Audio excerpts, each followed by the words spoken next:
So you're getting into really the content creator mode this year, and you're finally finding your groove and you've committed to creating content.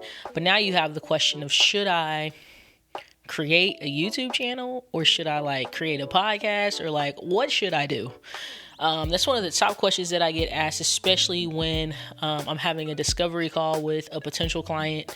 One of the questions that they typically ask me is, should I start a YouTube channel or a podcast? And today, in this episode of the Cannon Studios podcast, I want to cover and answer that question. So let's go.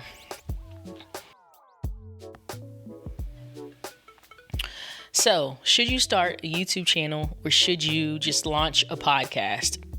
So, I want to hit and answer that with 3 really bullet points. And those 3 bullet points include just really understanding your audience, assessing the time and the resource investment, and then what is your long-term engagement and monetization potential. So here we go. So the first question that I typically ask whenever someone asks me, should I create a YouTube channel? Should I launch with a YouTube channel, or should I launch with a podcast?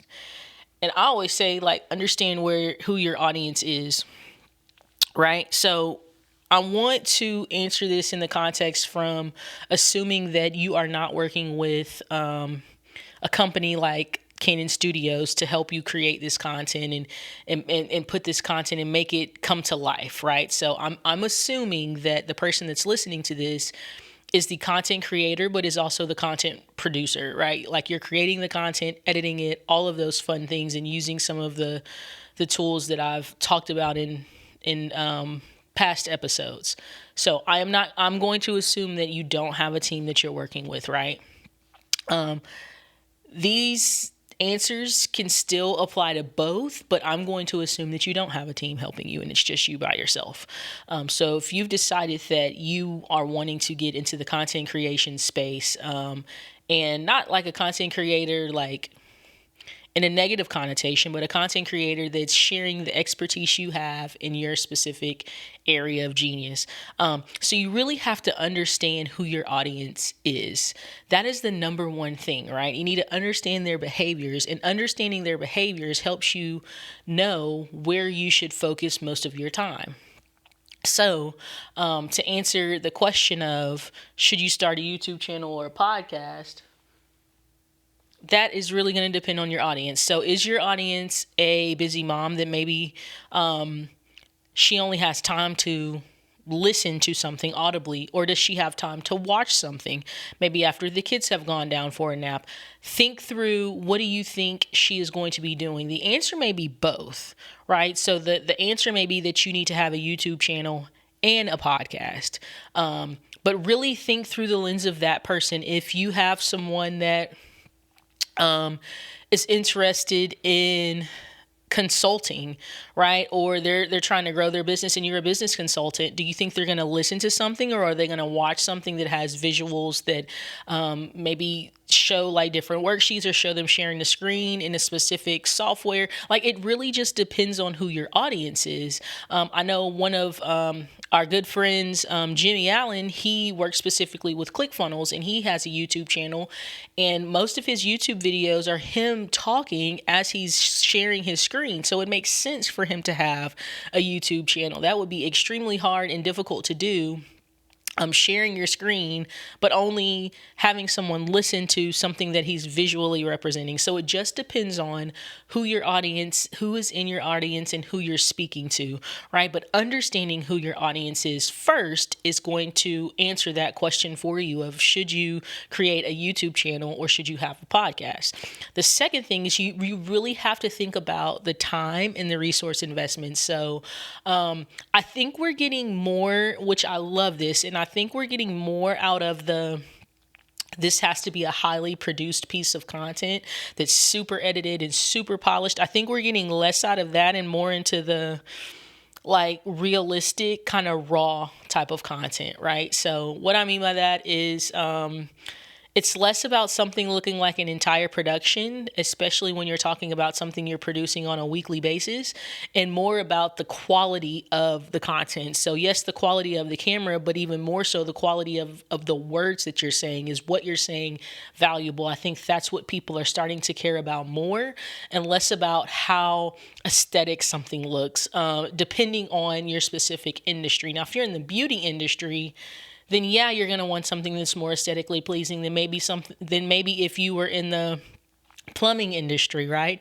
So it just depends. So I think though, like really assessing the time and resource investment, are you going to realistically have enough time to edit, to shoot, to plan, shoot, and edit a video if you commit to launching a YouTube channel? And are you going to be able to do that on a consistent basis?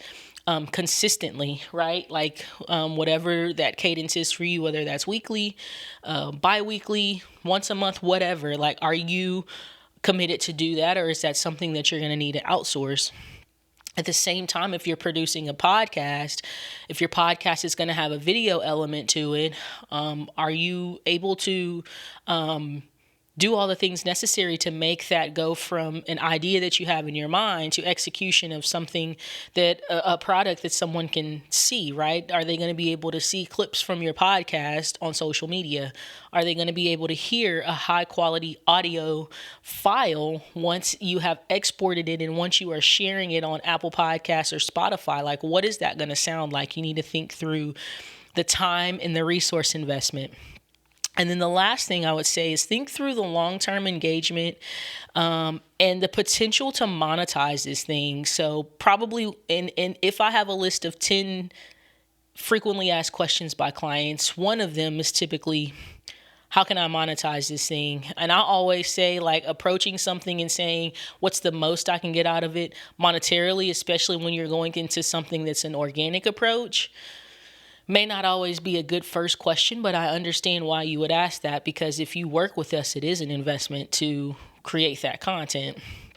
But the long-term engagement is going to be how long can we make, like, think through it long term, right? So how long can you consistently create high quality content, right? So that's why I say I like to work with experts, people that are successful business owners, successful business leaders, because they have, for the most part, been doing what they do for a very long time.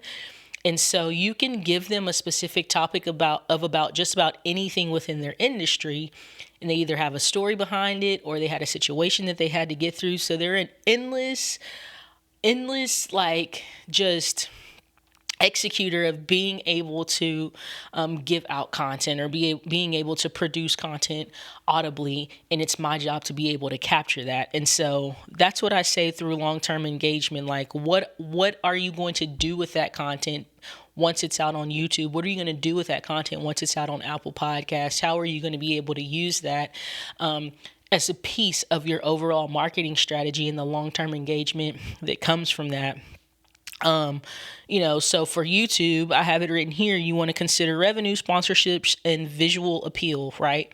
So how is it going to look aesthetically on YouTube? Like, is there going to be aesthetic? Is it going to be like you sitting in your car? What is that going to look like? And is that something that you can consistently keep up with? And then for podcasts, it's going to be really audience loyalty, niche targeting, and potential sponsorship. So, with both of those, you have the opportunity to monetize both of those, but at first you have to start, right, and be consistent in it and build a brand through those two avenues of YouTube and podcasting, right? And so that's the hard part, but you really have to think through that long-term engagement, and then once you have that strategy figured out and how does it fit into your overall, like, marketing strategy, how does this little piece fit into that, then that's where you're able to really dive deeper into how can I monetize this thing. So that's all I have for you today. Really, like, should you start a YouTube channel or podcast? I can't answer that for you. Maybe we can work together and I can help you become a little bit more clear on which direction you're trying to go. So first, you need to figure out where is your audience at? What makes the most sense? Like, think through the lens of the person who you're creating this content for. Does it make sense for, or like, are they going to have time to sit down and watch a YouTube video? Or are they going to have time to listen to a podcast? Like, which one makes more sense? And the answer may be both, right? Only you know the answer to that. And then think through how much time and what resources are needed for me to be able to create this type of content consistently. And then third, think through that long-term engagement. So what does this, let's think 12 months, 18 months, 24 months and beyond out, how does this content play a piece into what it is that I'm trying to build in my overall marketing strategy? And if I need to pivot, how am I able to pivot, and how am I able to structure my content for the long term, right? This is not a short-term thing. This is not, hey, I'm doing a podcast for a month and I want to generate revenue. Like, anything in the content space, for the most part, is a long-term game. It's an organic strategy. And so you're building a brand through this. So you got to think through that. That's all I have for today. I told y'all I wanted to make these podcast episodes short, digestible, something that was easy for you to listen to and then go and apply. Don't listen to these episodes and just sit on this information. Please listen to these episodes and execute on this information. And the reason why I know that it's something that you can actually apply is because I'm applying it. Everything that I talk about on this podcast, I don't have very many notes when I go into this podcast, because these are conversations that I'm having weekly, if not daily. And as someone that has been in the production industry for, what year is it? Since 2008.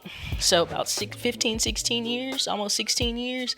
I've just seen the ins and outs and so many different things that have changed. And so that's why I love having these conversations with people that are thinking about becoming podcasters or just in the whole content creation space, because it can seem overwhelming. And that's the reason why I like to present information in bite sizes, something that's very digestible. So I hope that you learned something from this today. If you enjoyed this episode, would you share it with 5 friends and then just leave me a review? So share it with 5 friends. You never know who it's going to help. And as always, this is Gianni with the Canon Studios podcast. Make sure you keep creating.